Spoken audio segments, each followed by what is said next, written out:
You ask Tiger to solve. This deals with linear equations with one unknown. The final result is x equals 24/25. Let's solve it step by step. Isolate the x.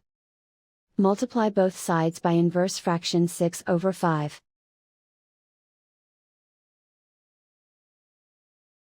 Group like terms.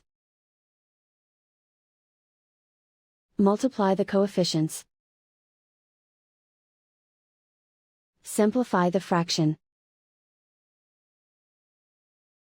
Multiply the fractions.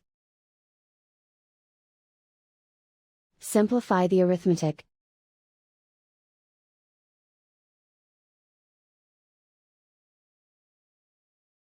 And so the final result is x equals 24/25.